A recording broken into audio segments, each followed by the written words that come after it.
Welcome to Pedalboards of Doom, your one-stop shop for guitar gear and news. Right, today, first off, we have the Euphemia sample hold filter from Red Witch Pedals, a company down in New Zealand, run by a lovely guy called Ben. And he is very much into his classic rock bands and always makes analog pedals that really capture those sounds that he's familiar with. The Euphemia is a sample hold filter. So what that will do is it will take your guitar tone and it will hold that, but it will also mess with it as well, depending on how you've got the settings set. So one of these controls is going to be your filter and another is going to be your attack. All right, he actually calls that the aggression. And as you change the aggression control, it will change how the filter behaves. So you'll go all the way up to a bandpass filter, for instance. Have we got a price on this one at all? 349 USD. So Ben's put a quote on the site saying, current analog sample pedals all make do with substitute noise transistors of some kind of another. A noise transistor that is pretty close to the original, but never quite as good as the original that were found in the sort of pedals that did these when Frank Zappa and so on and so forth were using them. Until he found the right transistor, he wasn't willing to release it, but now he is. He's happy to share with everyone that the transistors in the Euphemia are not just as good, but in some cases better. So I wanted to share with you this week the release of the Lizard King by Electro Harmonix, which is a updated version of the Lizard Queen, which was released, I think, last year. The Lizard Queen was a little bit of a secret homage by Josh Scott over at JHS. He created a pedal that was in the style of the 70s and 80s big box Electro Harmonix pedals, and then collaborated with Electro Harmonix to make the Lizard Queen. What they've done now is they've tweaked that circuit and made it bass guitar friendly, basically. So they've got a clean blend on it, but they've also added an octave shift mini toggle on it. So what does it do? Change it from 1 octave down to 2 octaves down or something like that? No, so the octave switch is titled Sun and Shadow. Oh, Shadow, okay. Yeah, believe it or not, Sun and Shadow. And in the Sun mode, it gives a brightness, so it increases the brightness and the bass end of the clean tone, and then increases the mid-range of the octave. Whereas the Shadow keeps the clean tone absolutely transparent, like completely as original, and then alters the octave sound. So the MSRP on this one is $129, where the original Lizard Queen is shipping at like $89. So a little bit more pricey, but you get a few more features as well. The Perseus is a little bit like my favourite pedal ever, the MXR Blue Box, because it has a square wave main signal, and then it has 2 octaves down. This doesn't really have fuzz. It is square wave, so it's more like a square wave synth than it is a fuzz. But you can control separately the 2 octaves, so that's that's a lot more control than you had before. Also, on each of the octaves, you can control the filter separately as well. So the controls on here are filter 1, down 1, dry, so you can even dial the dry all the way out, and then down 2 and filter 2. I'm going to say that I'm going to try my hardest to try and get one of these. It's at the moment, the price is coming up in Swedish crowns, so it's 1,953 Swedish crowns.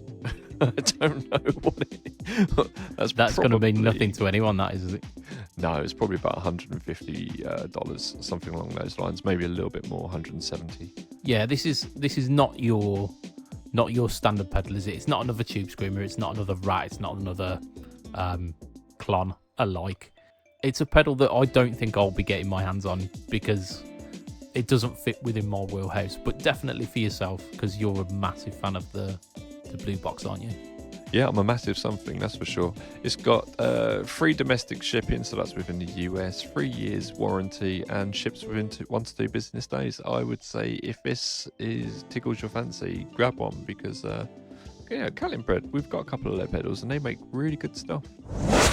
Harley Benton have released the ST Modern Plus. So the ST is their Strat series, basically. Last year, they released a series of guitars in a really fetching fire mist colour for their 25th anniversary. They did a single cut, they did a Jazz Master, they did a couple of fusions, I think, but they also did the ST25, which is somewhere between their standard range and the fusion range. So modern accoutrements, like 2-point trem, stainless steel frets, lock-in tuners, Graphtec nut, really high spec for around kind of £200 to £300. They've taken that idea and they've really run with it. They've enhanced that to make it a really solid guitar now. So the Modern Plus upgrades the bridge, which was a Harley Benton stamped 2-point tremolo.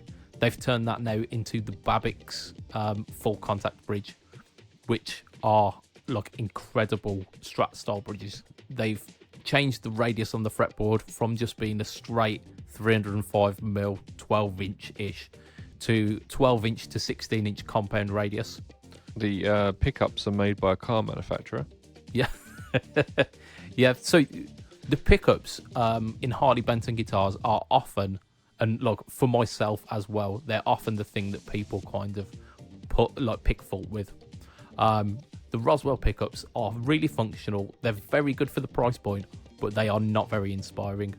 So what they've done is they've taken a new company, Tesla, which they've been putting in a few of their guitars recently, and they're using the Tesla pickups to try and kind of upgrade that as well. The plainer top ones are £344, I believe, and then it goes up to something like £385 for the quilted tops. What's more is they do lefty versions, not in all the finishes, but they do a couple of the quilted ones and a couple of the pastel ones, lefty versions for the same price. We can put some links in the description as well, some affiliate links, so if you do want to buy one and you want to support the channel as well, you can go get one of those here. Any of the affiliate links that you use will not be an extra cost to yourself, but do help support the channel. So if you can, please use those affiliate links and support this channel. TateFX is a company run by a lady in Australia, a lovely lady. I've spoken to her a few times and I can't remember her name off the top of my head, but she has been in the past making pedals that would be like a C1, for instance, but in a smaller package with all analog parts and high quality, and a lot of people really dote on these. She has made a Rat. Is this the one that features vintage op amps in it? Yeah, it's got the LM308 chip on it, but it's more than just like a 3-knob, Rat. It's got a few different switches on it, which are really quite interesting. You've got a sizzle push button, which pushes a little bit more signal through the chip. It's got a 3-way bass toggle switch, so in the middle it's normal, and then you've got bass to one way and then turbo bass to the other, which will obviously change the way the bass reacts accordingly.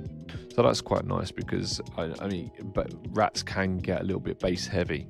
Yeah. You've got a 4-way pulse rotary clipping switch with corresponding coloured LED indicator. So this is like taking everything to like the next level when you get in the LED changing colour to tell you different modes. It's like, ooh, yeah, fancy. So that's the roundup of the news this month. If we've missed anything at all, let us know and we will try and cover it next month. And we'll see you all soon. Bye-bye.